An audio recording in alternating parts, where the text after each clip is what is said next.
Hello everyone and welcome back to Let's Play Hearts of Iron 4 Millennium Dawn with me, Alpha Pi Omega, Turkey and the Turkey Boss submod. So in the previous episode we've actually done quite a lot. The previous one, but even the ones before. We've actually broken through Armenia, we've taken Yerevan, and now we are pushing on the last two provinces that the Russian and expeditionary forces hold, which is Kapan and Stepanakert. Once we take these, the entire Armenian front is going to be finished, and we can actually start thinking about supporting our allies on the Crimean Peninsula, which is going to be our next goal, because we just need to get that goddamn air force away from us. We are still being bombarded, we are still getting damage, and it just doesn't work. I mean, we are continuously building these let me just lower these anti-air shore sites, which actually right now we have quite a lot of them, which is limiting the enemy's operations and taking down some of their aircraft, but it still means that we are taking damage, and you know, it's not great. So I would really like to get the front to somewhere like here. Probably we would need to get this airfield and this airfield to eliminate the enemy force, to make sure that they cannot reach us. Though there is a couple of airfields over here as well, so you know, it's kind of hard, but every airfield we get will eliminate part of their reach on us. But before we do that, there's a couple of things that I want to address. First of all, your comments. I posted a question about Kurdistan in the previous episode, and I'm looking forward to your replies. The ones that I got so far were very positive, I would say, but that was a question how we would justify this. Well, simply by, the PKK being a menace to us for over a decade, plus the pre-game historical part, the historical animosity between us and Kurdistan, and the fact that we do not recognize them and we do not recognize their government, which is actually a threat to us, and the fact that we, just don't want to generally have them, like that they're a threat to the general security of our nation. So I would justify it as that. It is a question, again, what the European partners would do, but I don't think there's anyone actually. Well, there's Israeli military base there, but I don't really think that that's such an issue. Oh, there is actually Islamic Emirate of Kurdistan that is at war with Kurdistan. Interesting. I didn't know that. So that was one of the things that you guys asked. So I guess like this, again, PKK was a huge issue that Turkey had. We managed to eliminate it after many years, and still I think that we can say that they are probably operating in Kurdistan and would threaten us. Plus, you saw it, we just got an attack in the previous episode, or one before, as an event, which just means that we cannot be content with what is happening now. Now, there was another question, because I got a couple of them in the previous episodes. Is it realistic or possible to take Cyprus? Well, I'm not sure. Right now, we kind of messed up because we did that again. We've let the AI to get us all the way to 8515 power. There is a bunch of things that we could do here through the national focus that goes on Cyprus. We have only the aggressive approach open now, or we could, I think, we cannot go through the compromise, but I think we could go with the path of no return, which would mean that we actually declare war on them. The aggressive approach is also not doing good for us. I think maybe it would push us into indirect involvement.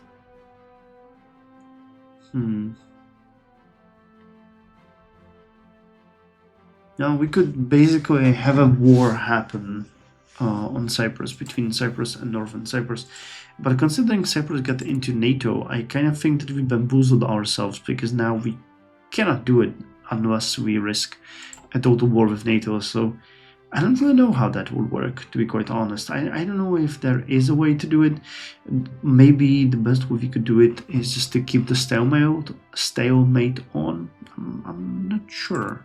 I'm really not sure what we could do at this point, and that kind of reflects the real world issue with Northern Cyprus, because it's just a mess. There's no good way how to solve it. Now, there was also a question why United Kingdom is fighting a separate war against Russia.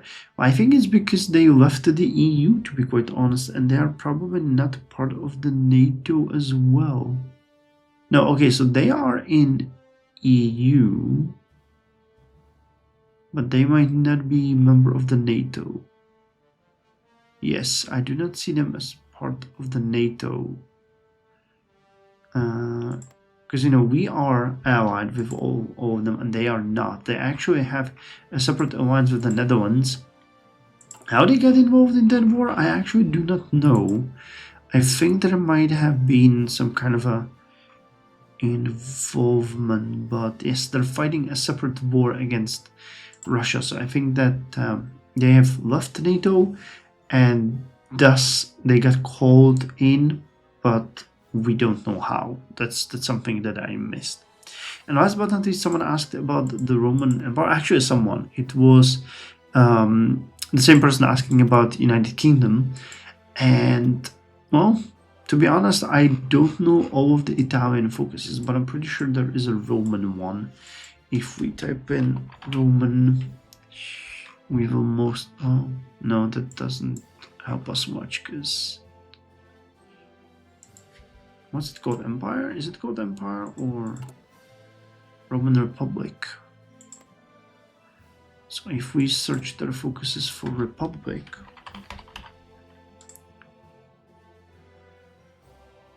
Belgium, strengthen the allied ties with the West, seize power, remove reform expectancy, Western outlook. Yes, Roman Republic.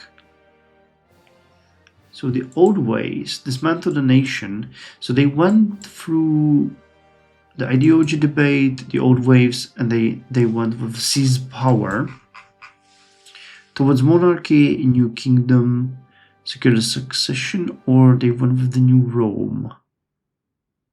Yes, they went with the new Rome. So they went towards monarchy and the new Rome.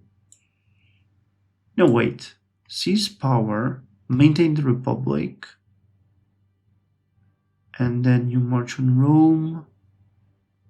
No, they did not return fascism. They went with the new Rome. Empowering the Senate, and I think that there will probably be focuses here that will allow them to take Croatia and the other areas. So basically that's how the Roman Republic was formed, but you get a lot of, you know, events and stuff like that. So I think that one way they got this available was basically that there was no war. They got it, I think, through peaceful annexation.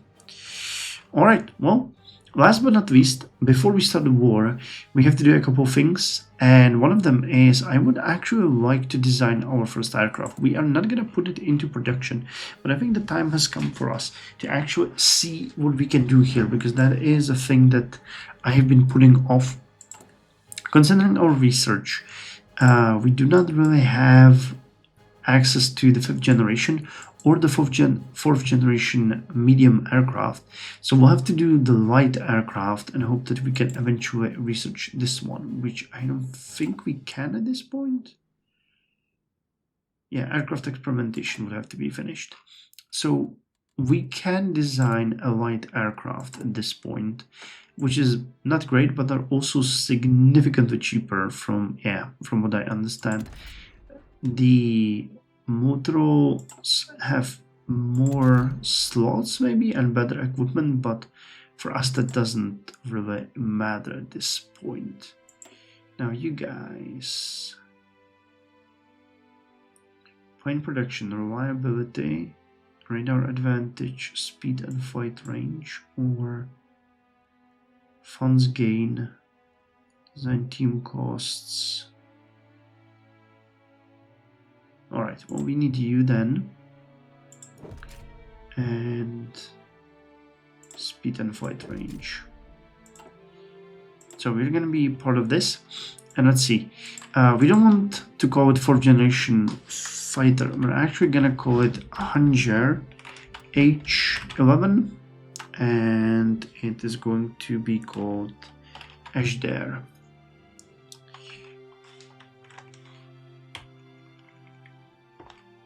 Okay. And okay, we need the hard points because that is air superior to interception as a decent air attack. I don't think they're heavy hard points. Yeah, naval strike, port strike. No, it's air to air. Medium hard points, medium hard point. Yeah, these ones are worse. So let's actually go with the ones that we chose. Code for anti-tank gun. Allows close air support. Okay, I guess the 20mm can is the best one, alright.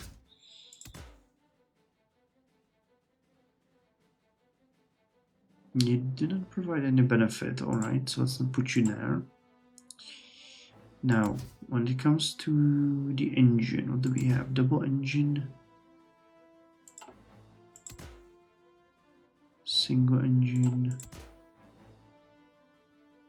twin engine, frost, fuel usage, single engine. They seem relatively cheap compared to... Yeah, the twin engine would be much... We have to think about the cost here. So let's make sure that we do not put it to crazy amounts. Okay, 2nd generation avionics. Variable wing, swept wing, straight wing, flying wing.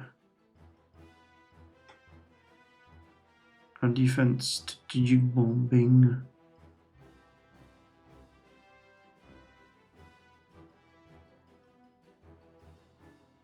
I don't think we need the ground attack bonus. Let's use this one, swept wing. Countermeasures, sure. Protective materials, redundant system, frost vectoring. You put air defense, lower reliability, significant help with air defense. What else do we have here? Protective materials, save healing materials. All right. Redundancy, electric system, increase reliability. And range extending. Alright, we don't need any. Okay, so these. So these are just boosts to what we have. So this way it would cost 102. And then 17. If we put redundant systems, that's 131. And if I put.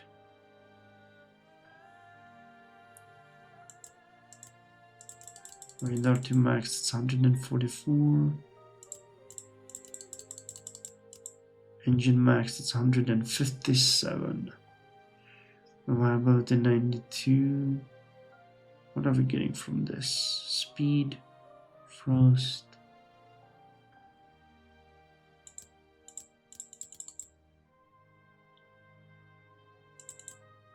Well, we might as well go like this to have the engine maxed, frost speed.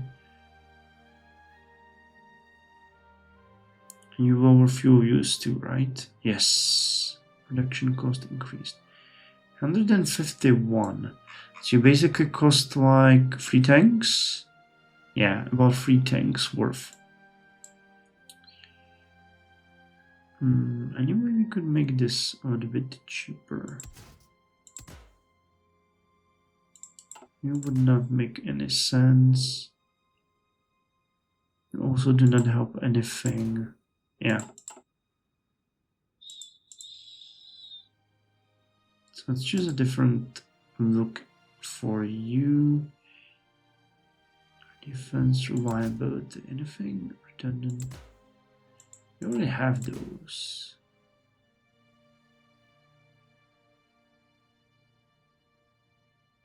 Does not help in any way. Alright, so I think this would be it. Alright, so let's put it here.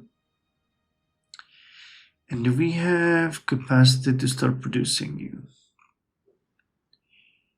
I don't think so. Because if we... Okay, let's say we assign 8 factories, we're going to produce about 1.5 per week. Let's say 2 when we're lucky. I would have to find 8 factories for that though. So if I take 3 away from here, that means Kirpis. How are we doing on utility vehicles? 222. So we could take 3 from Kirpis. We could take potentially 1 from you.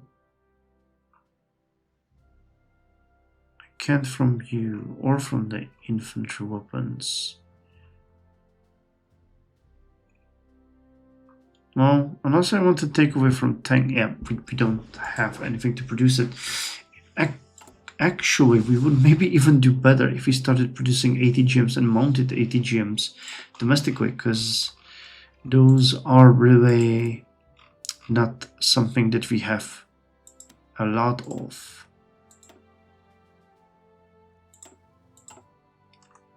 Nobody will produce or offer me any.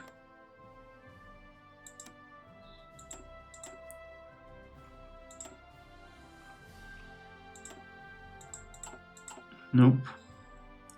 Well, I have to think about that, but I still wanted to see what we can do. Alright, anyway, let's accept, oh yes, help from you guys. And we did a new focus. That is actually something that I also was thinking about heavily, because we could go back to the production where we could get, or industrial tree, not production tree, where we could get a lot of these civilian factories. Or we could actually grab the emergency civilians and then this one, or this one, then the emergency civilians and this. Or we could get an extra agent, or the economist cabinet, which actually gives us a huge boost tax stability, and then we get additional reduction and boost stability. So I want these ones actually quite a lot. These are really good. But the emergency factories are also good, but they lower stability, which is an issue. And you do not give stability. So what I would prefer, because I believe that stability influences the risks of strikes, and that we start by actually increasing our stability and then move back to that. So this would help, and this would help. But stagnation with fast growth, I think we have fast growth, so that one will not help us. We might go with you and then you. That's plus 3% stability. Anything else that would give us stability? Not here. That's just political power, and then local farming here is extra, and extra stability. Oh. Alright, well, these guys, but they take so long.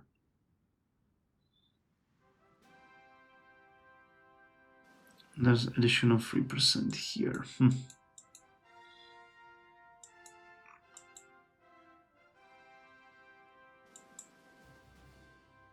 Well, I still think we're gonna go with this one first, because the 15%, well, it's not 15%, but still a decent amount. That's +5, and then +5. So +10% to tax.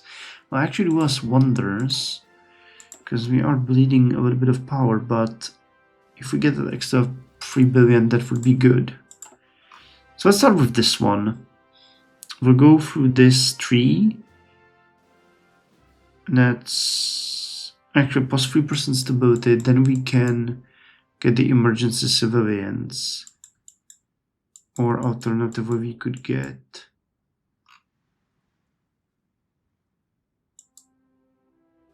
you and you guys, and then the civilians. Alright, let's do that. So Economist cabinet. I'm gonna get tax revenue and corporate tax revenue plus 5%. And vote interest rate and political power cost to change economic cycle is lowered, which doesn't really bother us, honestly, at this point. Insufficient resources. Is this an issue? No, I think that's gonna clear itself. Alright, well, 20 minutes through and we have just done maintenance. It's amazing. Let's unpause. See how this combat is gonna go, because that is something that we have been working on heavily. Are we really losing steel at this rate? How is that?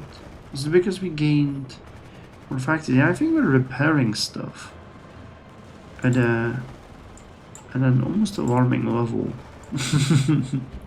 Good for us. Well, I'm really looking forward that these guys can actually survive this. Because attacking and eliminating these guys would be great, but I'm not gonna do this until we figure out this entire area. That needs to happen first, and we just need to take this area for ourselves. Alright. I think we're clear on that. And the lack of civilian factories that we have is actually very disconcerting.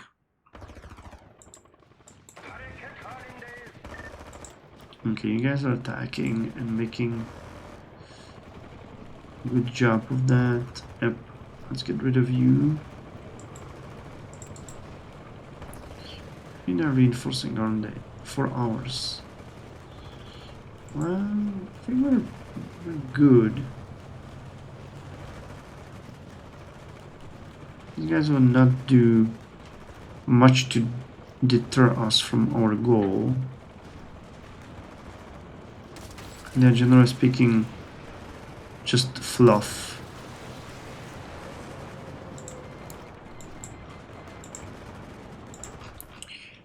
But the ATGMs and mounted ATGMs are really an issue. Poland, how about you? You're usually very friendly when it comes to us. Yeah, you have none.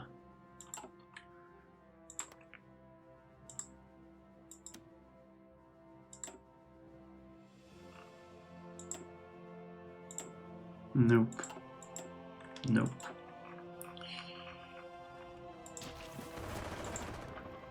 Okay, here we go. It's starting to become a bit of a problem. Yeah, especially because we do not have the forces actually fighting there.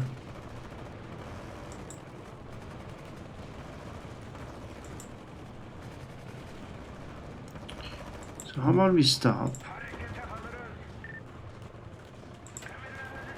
If you guys attack and you guys support this attack, just keep them busy for now. All our units rest. What did we just... we just gained a slot. Alright. So let's use that one on the Air Force. Second generation avionics, so we could get... Can we get a third level? Yes, third generation avionics. That's gonna help us quite a lot. Glass cockpit aircraft reduce the need for analog instruments to merely backups. Further, the addition of multiple multifunctional displays give pilots faster, more detailed access to their aircraft and weapons, and allow for the initial stages of data link to be added to their aircraft. Do I want to... Yeah, I think I actually do want to get you that.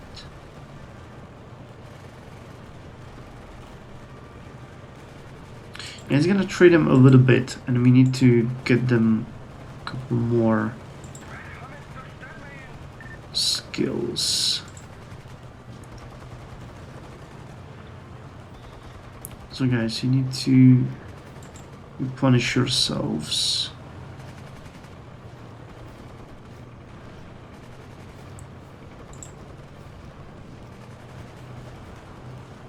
Gain a little bit more planning bonus.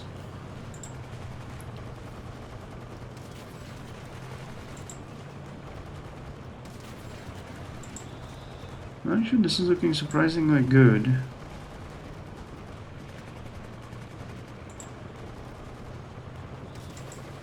Yeah, once we break this attack, we are actually going to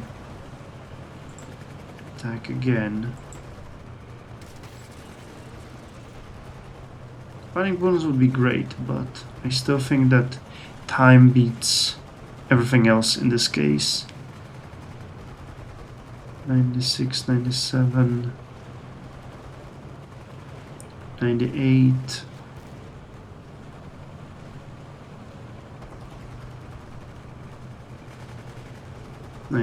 Yes. Alright, you guys stop here. One of you guys support. One of you guys try to take the province. But this is way more effective, you know. No matter how you look at it, these guys will take this down to its logical conclusion.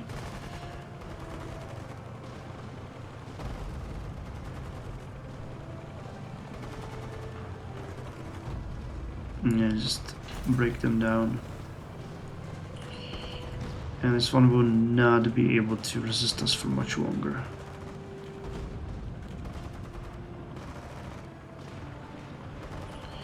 How the hell are these reinforcements coming from, though? I do not see them moving around the map. It's a bit bizarre.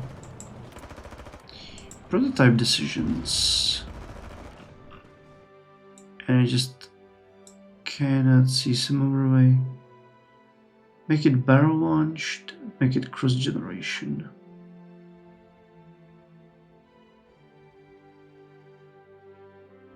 Make it cross generation. In battle tank or man pads? Man pads. Alright. We still do not have air, right? Yeah, we don't. That's where we would actually benefit.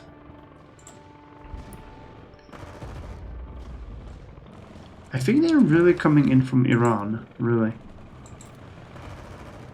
Because I cannot imagine that. Yeah, most likely from here.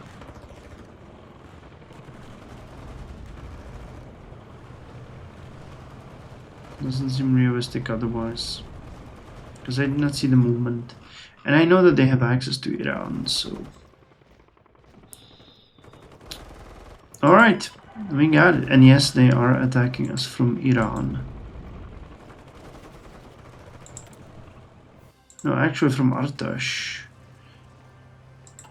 So they do have a province here, and we are going to continue attacking here. Come on.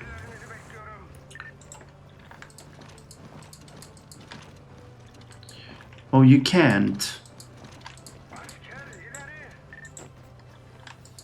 Okay, so we have to do it this way. Which I mean works as well. It's not an issue. I was just hoping that we would push here, but yeah, okay, so they did have a province here that I couldn't see hidden behind. Yeah, some of these forces are just done. Elite forces against elite forces. That is the way to go. The Tuaregs, the Carnival on Mali, okay. How's it going? Yeah, the landing has been just broken again. Yeah, they keep bombing us still. There's way less of them.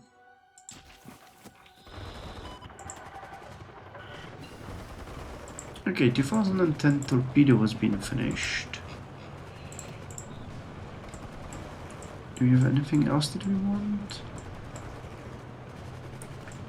We got you guys. This is a little bit ahead of time. Amphibious assault ships.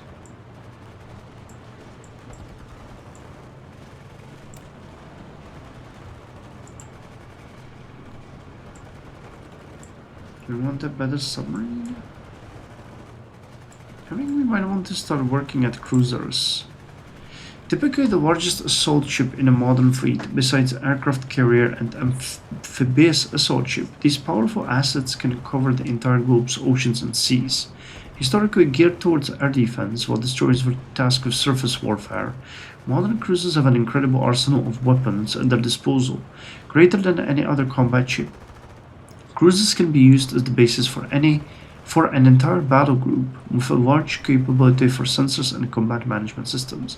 They are typically used for command and control, anti-aircraft, anti-ship, and land attack duties.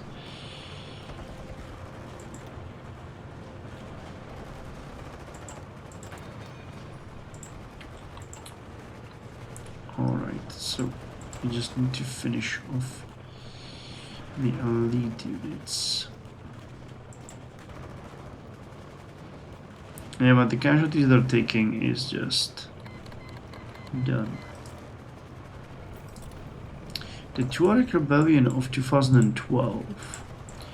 The MNLA has declared the independence of the Azawad, as they're calling it. Mustafa Salman began by giving a passionate speech rallying the nomadic peoples and the people of the cities in the Kidal region to his banner as they began their offensive into Mali to unseat and topple the government in the region of Timbuktu, Kidal, Menaka, and Gao. The time will tell whether the MNLA will be able to achieve victory in this goal.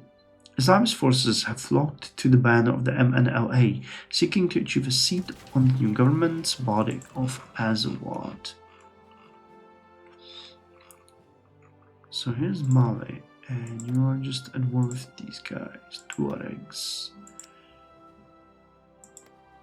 They're severely weaker.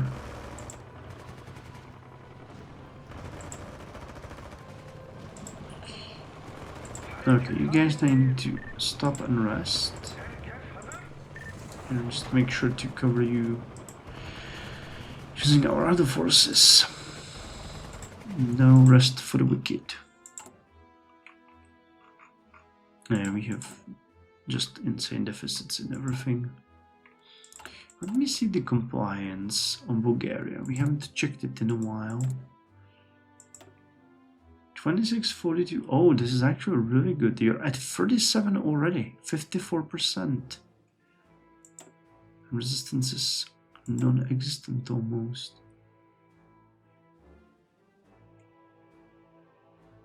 Let's put it to local police force and see what the effect is gonna be.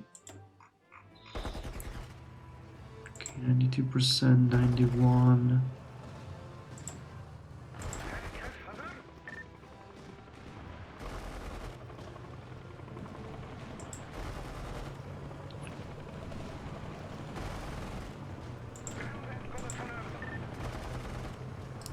Actually, you, instead of reinforce, you can block these guys from sending help. Which I think might be enough for us to completely destabilize the situation, and this one unit that's defending here will not be able to hold it. With that said, they are most likely going to break and our forces will take the area. Nice. Yeah, we don't even need the commando units for this. Goody goody. How's the war in Belarus? Ongoing. Russia is really doing a lot here. Way better than I expected them to be. You guys need to break. Stepanakert needs to fall.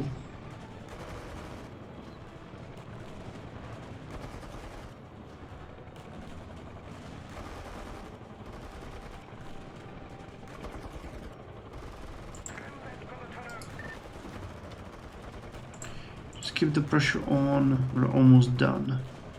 5.5, 5.3, 4.5.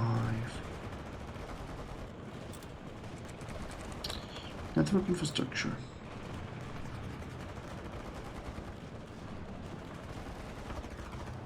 And we got you.